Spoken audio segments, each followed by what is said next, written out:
Nous avons lu dans le chapitre 37 du livre d'Ézéchiel cette magnifique fresque épique, je dirais, de cette vallée couverte d'ossements qui reprend vie en une immense armée de personnes vivantes qui ont un corps qui leur est redonné et qui sont animées par l'esprit. Donc c'est une parole du prophète, la parole de Dieu qui vient sur ce peuple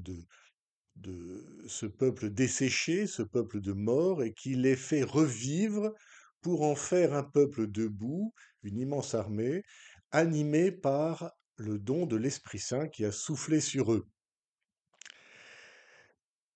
Les Actes des Apôtres au chapitre 4 nous présentent une action conjointe et de la parole de Dieu et de l'Esprit Saint,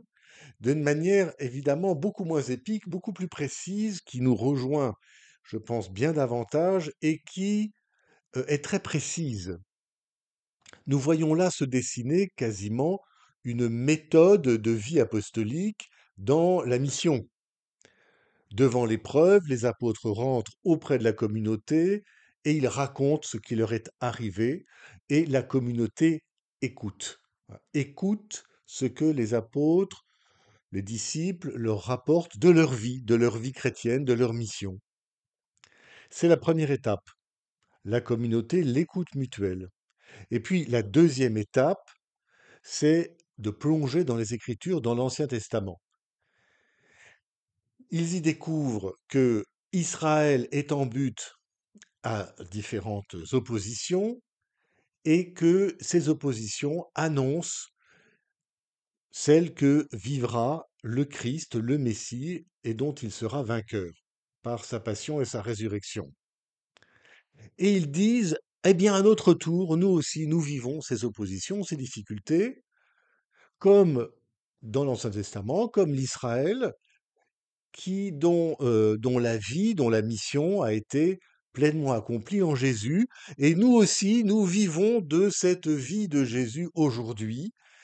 de cette vie d'Israël accomplie en Jésus aujourd'hui. Du coup, ce que nous vivons dans la mission, dans la rencontre avec les autres, dans les difficultés, se trouve bien situé dans une histoire sainte. Nous ne vivons pas les choses par hasard, isolément de ce qu'a vécu Jésus, isolément de ce qu'ont vécu les prophètes et Israël. Nous vivons dans la continuation à la fois de l'action prophétique d'Israël et du chrétien maintenant, et dans le combat aussi contre les résistances à cette action prophétique, c'est-à-dire à la parole de Dieu qui fait son œuvre dans le monde et qui est portée par le peuple chrétien, s'il le veut bien. Mais du coup, cette mission qui est celle du Christ nous dépasse, elle est celle du Christ donc animée par l'Esprit Saint, et les apôtres, du coup, invoquent l'Esprit Saint, le reçoivent, et vous l'avez entendu, ils pouvaient annoncer la parole de Dieu en toute assurance par la suite.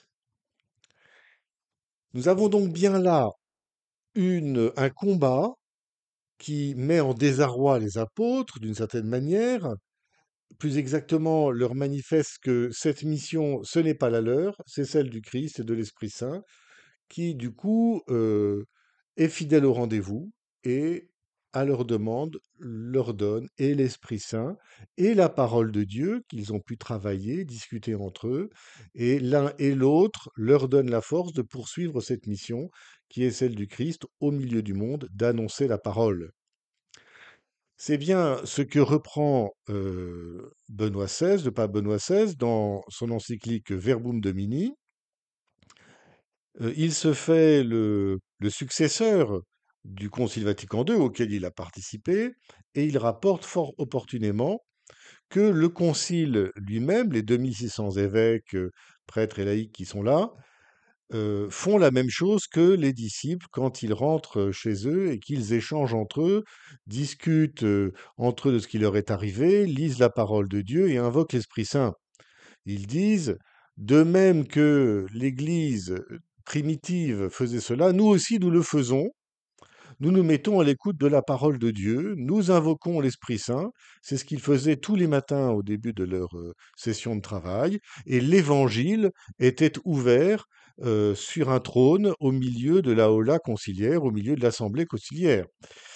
Ils avaient pleinement conscience d'être dans la continuation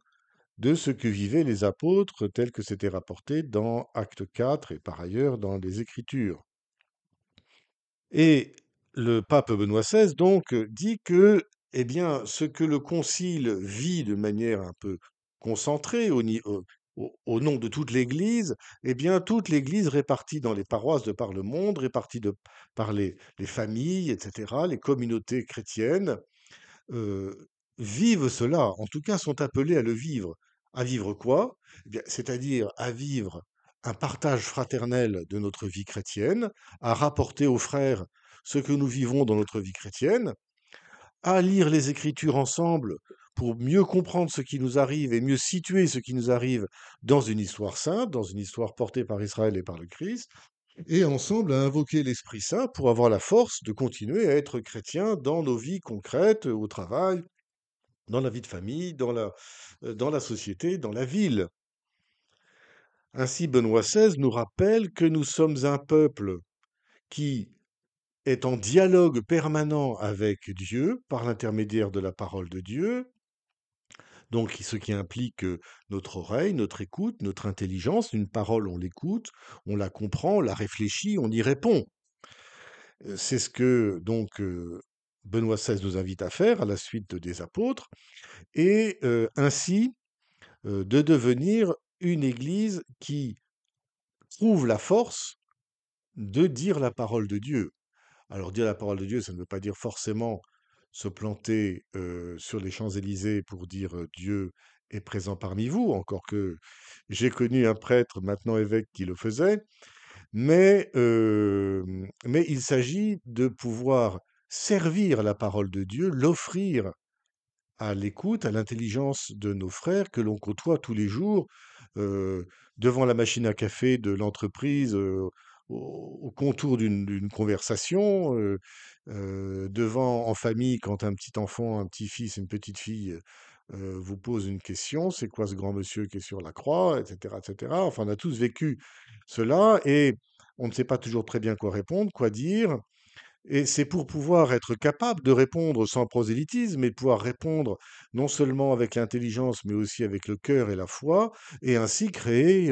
je dirais, ce qui peut devenir un événement vraiment dans la vie de celui qui écoute. Et nous aurions mille histoires à raconter là-dessus. Vous voyez, donc c'est à la fois très concret, très simple,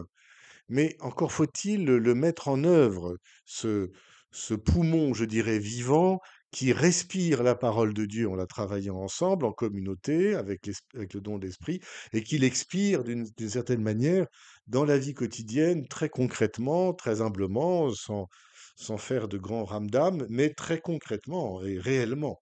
Voilà, c'est ce que nous pouvons tous espérer et c'est ce que les fraternités Emmaüs sont appelées à encourager, à vivre pour nos paroisses. À bientôt.